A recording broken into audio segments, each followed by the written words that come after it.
it's been such a big day for you today, but I'm so proud of you for all you've accomplished.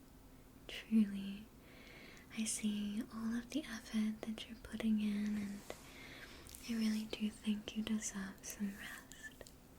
I'm so happy that you waited for me to come tuck you in. I'm so sorry we couldn't spend more time together today, but I hope that me being here now makes up for it. Alright, I know you're very sleepy, I can see it in your eyes. So why don't we start with your nighttime routine? Does that sound good? Alright, perfect. Yeah, let me tuck you in to get you nice and cozy. Good job. There we go. Feeling nice and warm? Perfect. This blanket is so soft.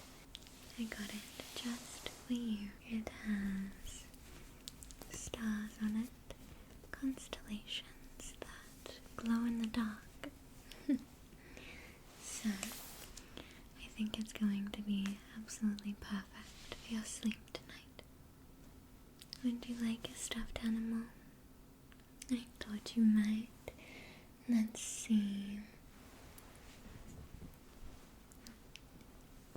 How about this one?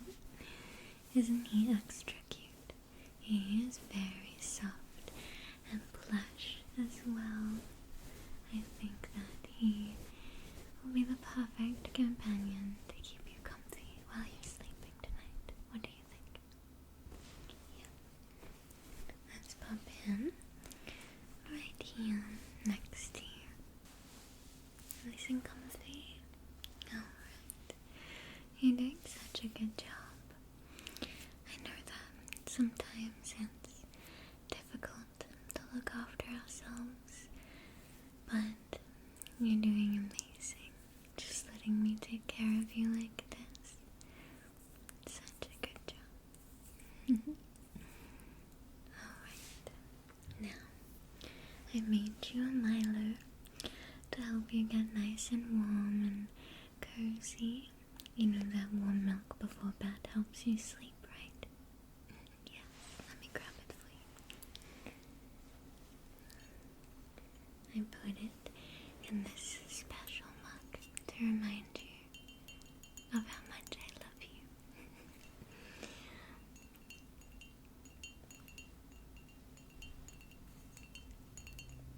Yeah. Why don't you take a sip?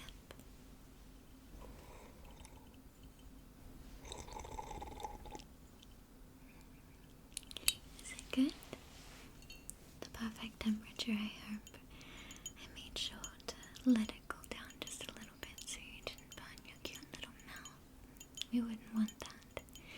That would not make for a cozy sleep, now would it? No. Alright, let me pop it down here for you. It will be here when you need it, so just let me know and I can get it for you. Alright. Now that you're all tucked in and cozy, you have a nice warm drink and a stuffed animal to keep you company. What do you say I read you a bedtime story? I picked one out especially for you, cutie. I've picked this one out special for you. It's Winnie the Pooh and the Blustery Day.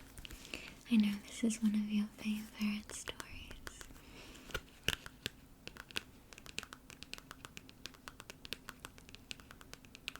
But I thought it would be extra cozy if it's very autumnal.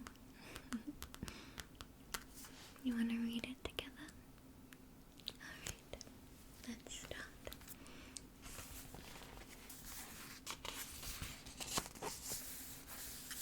Winnie the Pooh and the Blustery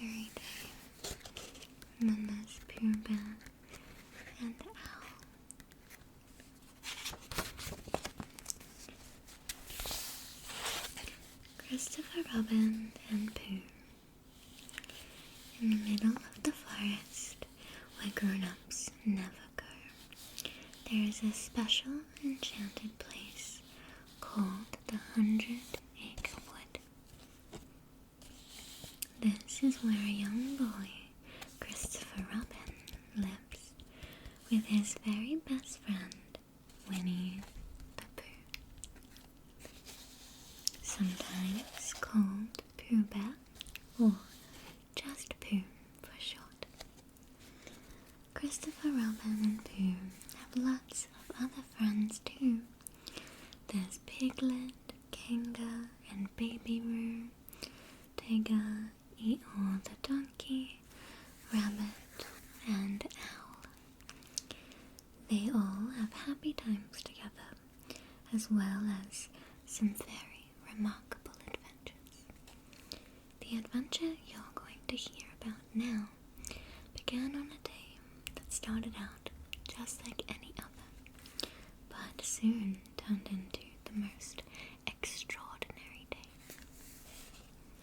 Look at them, hanging out together, best friends, trying to figure out what adventure that they're going to go on together today.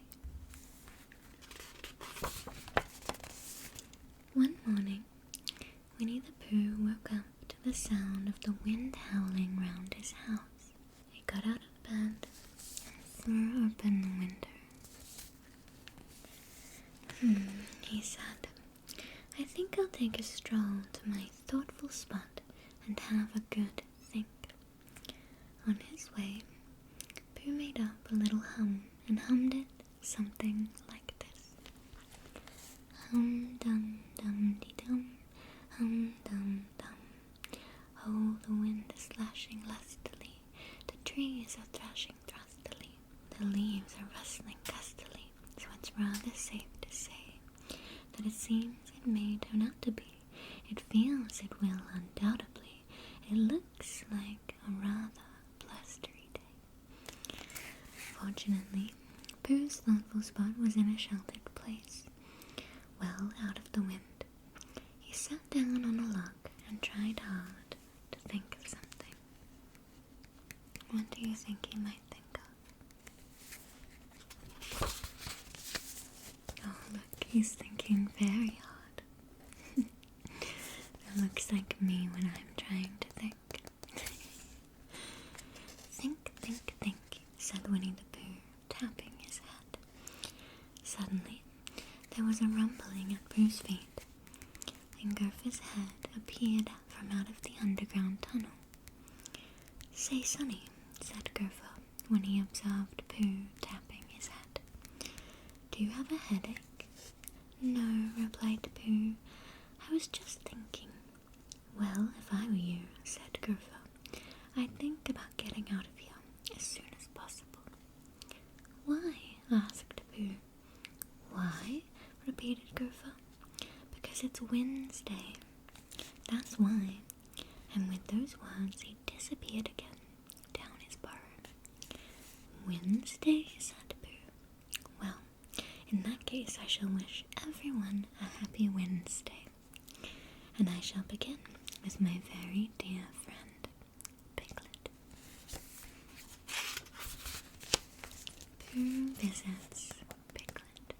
There's Piglet, trying to sweep up all of the leaves in his yard. Piglet lived in a grand old house in a beech tree, with a sign in front that said, "Trespassers will. Trespassers will. Trespassers will." Piglet said that it was short for Trespassers William, which had been his grandfather's name. The house had been in the family for a long, long time, and Piglet was very, very proud of it. That particular blustery morning, Piglet was outside his house, sweeping up the leaves that were swirling around his front door. Pooh waved to his little friend. "Happy Wednesday, Piglet," he said cheerfully. "Thank you, Pooh," said Piglet. wind caught him, but it isn't very happy for me, he called as he swept high into the air. Poor Piglet. Pooh, help, cried Piglet. Don't worry, I'll save you, shouted Pooh, reaching up to catch his friend. But all he caught was the end of Piglet's scarf, and that unravelled like a ball of string. Don't let go, Piglet, cried Pooh. Just then, Kanga and Baby Roo came by. Look, Mama, look, said Roo. A kite. Silly Roo. Piglet isn't a kite. Oh, goodness, said Kanga. That's not a kite, it's Piglet. Roo clapped his hands in excitement. Can I fly Piglet next, he asked. And then there's Pooh, trying to hold on to Piglet's scarf. But Pooh was too busy to answer. He dug his heels into the ground and held tightly to his end of the wool. Piglet clung to his end too, but the wind just blew harder, lifting him higher and higher. Oh no.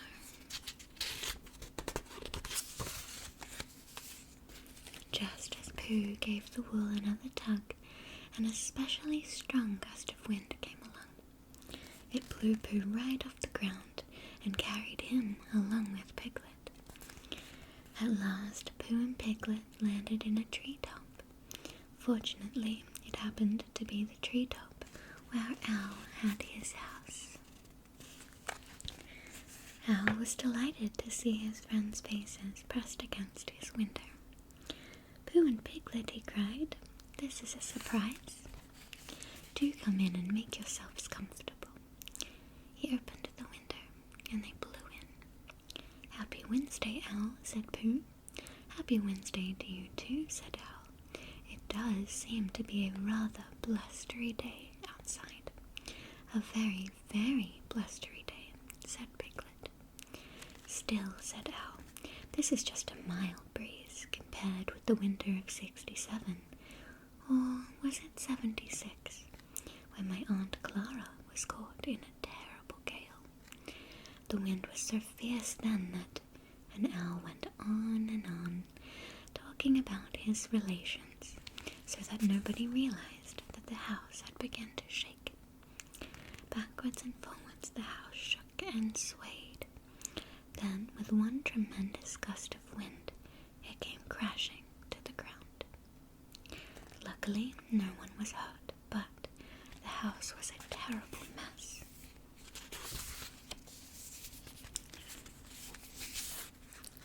Eeyore makes a promise. As soon as Christopher Robin heard of the disaster, he came hurrying along to the scene of Owl's misfortune. What a pity, said Christopher Robin, surveying the damage. I don't think we'll be able to repair this. And here's Christopher Robin and Rabbit running to see Owl's house.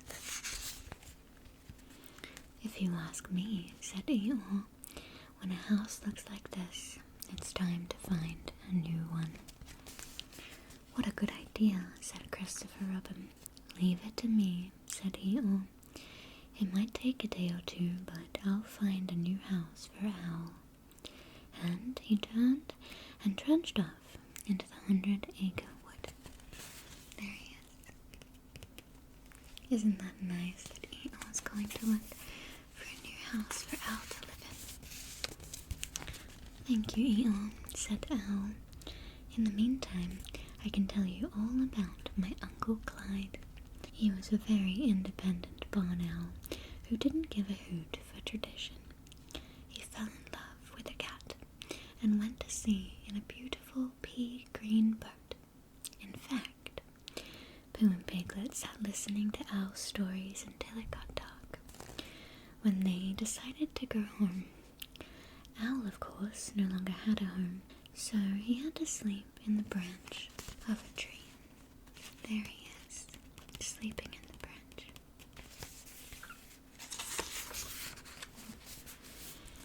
The storm blustery day turned into a stormy night. For Pooh, it was a very anxious sort of night, filled with anxious sort of noises, such as he had never heard before. "Is that you, Piglet?" Pooh called nervously. "Growl," came the reply. "Owl, are you there?" "Growl." Now, Pooh was not the bravest of bears. He didn't like the new sound one bit. It seemed much too fierce. "I hope it's not hostile animals," he said to himself. He tried calling out one more time, "Come in, Christopher Robin," but the answer was still the same, growl. Pooh hid his head under the bedclothes. Suddenly there came a loud knocking at the door. Pooh, being a bear of very little brain, decided to invite the new sound in. He picked up his popgun, crept to the door, and slowly opened it. Pooh meets Tigger. Whoosh! In bounced a stripy creature who knocked Pooh off his feet. "Hello, I'm Tigger," said the strange animal. "Goodness," gasped Pooh, "you scared me." "Of course I did. Everyone's scared of Tiggers. Who are you?" "I'm Pooh," said Pooh. "What's a Pooh?" asked Tigger, bouncing on Pooh's stomach. "You're sitting on one," said Pooh. "Sorry," said Tigger, bouncing off. Suddenly Tigger spotted a strange-looking creature in Pooh's mirror. "Who's that?" he asked. "I wonder who it could be. Let's see. It looks like another Tigger to me," said Pooh. "Nonsense," said Tigger. "I'm the only Tigger." He pulled a fierce face. "Just watch me scare the stripes of this imposter." He's trying to scare himself. Silly Tigger. But the other animals seemed to pull an even fiercer face. Tigger was terrified, and he hit. "It's much more friendly with two. Now you march that way, and I'll go this way." Pooh was so jittery, he didn't realize he was talking to his own reflection in the mirror. He just went on marching, hour after hour after hour. At last, when he was too tired to stand up any longer, he flopped down, exhausted. Just like you, right? Exhausted after a long, hard day. Would you like a drink? Of course, let me get it for you. Here. Let me hold it for you to make it easier. Good job. Do you like it? Is this the first time you've had Milo? It's one of my favorite sweet drinks. It's just so delicious. The chocolate is very subtle, but also very smooth.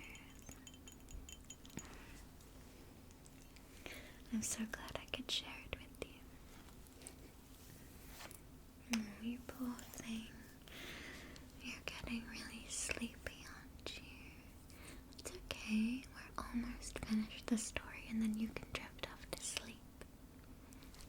We've only got this much left to go, and this is how much we've read so far. So we're almost done. Try not to fall asleep, okay? The dream. This is about a dream. While the wind blew and the rain came down outside, Winnie the Pooh sat beside his honey pots, fast asleep. And while he slept, he dreamt a very peculiar dream. It was all about horrible heffalumps and wild woozles. There he is, sleeping next to his honey, trying to protect it. Pooh dreamt of giant honey pots coming to warn him about the heffalumps and woozles. "Beware, beware, they're everywhere," chanted the honey pots, whirling around Pooh began to feel quite dizzy, but still the honeypots sang their warning. Heffalumps and woozles steal honey. Oh my goodness, that's a very strange dream. Now Pooh had no idea what Heffalumps and woozles actually looked like, but in his dream they were terrifying. Some of the woozles looked like huge jack-in-the-boxes with big noses. They stuck out their tongues and laughed at Pooh. Others were in the shape of giant balloons.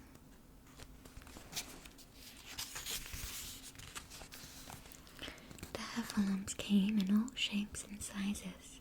One was like a giant bumblebee with an elephant's head and feet.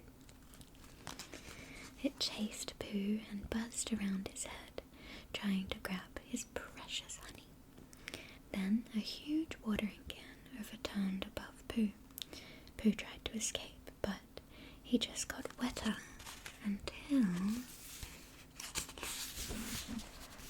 he woke up with a start and saw that the water was real.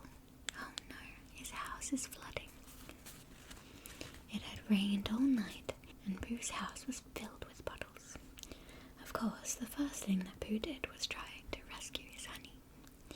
But he got his head stuck in one of his honey pots and he went floating helplessly out into the forest, his legs waving in the air. The rain had gotten into Piglet's house too, and Piglet woke to find himself in the midst of a flood. His bed and all his furniture were floating away, and the water was still rising. Piglet didn't know what to do, but he knew that he needed help. So he found some paper and wrote a note that said, "Help, Piglet, me." He put the note into a bottle and threw the bottle into the water. The water carried the bottle out of the house and away into the forest, and soon the water carried Piglet away too. The rescue of Piglet. By morning, nearly all of the 100-acre wood was flooded, but the water didn't quite reach Christopher Robin's house, so that was where everyone gathered to shelter from the storm. Everyone, that is, except Eeyore. He stubbornly refused to stop searching for a new house for Owl. Meanwhile, Baby Roo had made an important discovery. "Look," he cried, "I found a bottle, and there's a message inside." Christopher Robin took out the note and read it. "We have to rescue Piglet right away," said Christopher Robin. "Owl, you go find him and tell him we're coming."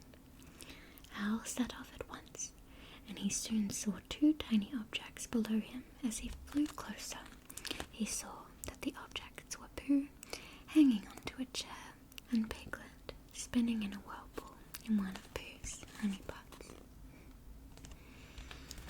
"Don't worry, you two," called Owl. "Help is on the way." A hero's party. Before long, Pooh, Owl, and Piglet had drifted all the way to Christopher Robin's house. Christopher Robin was overjoyed to see Pooh. Then he saw that Piglet was safe and sound in Pooh's honey pot. "Pooh, you've rescued Piglet," cried Christopher Robin. "You're a hero." "I am," said Pooh, a little uncertainly. "Yes," said Christopher Robin, "and as soon as the flood is over, I shall give you a hero's party." And so, when at last the 100-acre wood had dried out, Christopher Robin gave Pooh his hero's party. In the middle of all the excitement, Eeyore appeared and made an announcement. "I found it," he said. "Found what, Eeyore?" asked Christopher Robin. "Owl's new house," replied Eeyore. Owl's new house. Everyone followed Eeyore through the forest, eager to see what he had found. Much to their surprise, he stopped right in front of Piglet's house. Why have we stopped here, Eeyore? Asked Christopher Robin. This is it, said Eeyore. Owl's new house. It even has Owl's name in the front. W-O-L. So it does, said Owl, delighted. Well done, Eeyore. It's an excellent house. Don't you think so, everyone? It's a very nice house indeed, said Christopher Robin. The only thing is, Eeyore, that it's the best house in the world, Piglet blurted out. And it is just the right house for our good friend Owl. I hope he'll be very happy in it. Oh, poor Piglet, giving up his house. No one but Pooh noticed the tiny tear that rolled down Piglet's cheek. But Piglet, said Christopher Robin, where will you live now? I guess I shall live, Piglet began. I suppose I shall live. You'll come and live with me, said Pooh. Won't you, Piglet? Why, yes, Pooh, said Piglet happily. Thank you. I should love to. Now we have two heroes, said Christopher Robin. Pooh is a hero for saving Piglet, and Piglet is a hero for giving his house to Owl. So, let's make our one hero party a two hero party. Everyone thought that was a splendid idea. Christopher Robin got his drum and led everyone in a joyful parade back to his house. It was a wonderful party, with games to play and good things to eat and to drink. There were extra pots of honey for Pooh and 4 big helpings of acorns for Piglet. There wasn't another blustery day in the 100-acre woods for a long time, but Christopher Robin, Winnie the Pooh, and their friends had made many more adventures that you can read about. Grown-ups think that all these stories are make-believe, and that Christopher Robin's friends are just stuffed toys, but you and I know better, don't we? Of course we do, as sure as there is a 100-acre wood. What a lovely story that was. Don't they just have wonderful friends? Oh, you poor thing. Look at your tired eyes. You're falling asleep. It's okay. Rest your eyes now. That story must have really helped you, didn't it? Well, it was my pleasure to help you fall asleep today, to tuck you in and spend some quality time together. I'm so happy, and I hope you are too. Let me rub your head for you. Help you sleep and relax. That's it. Just close your eyes and focus on the sensation. You've done such a good job today. I know I said it before, but you deserve to rest. You deserve to sleep well and have somebody read stories to you and look after you. That's it. Just relax. Close your eyes. And just drift off to sleep. To have sweet, sweet dreams. Hopefully not like the ones that Pooh Bear was having. They seemed a little scary.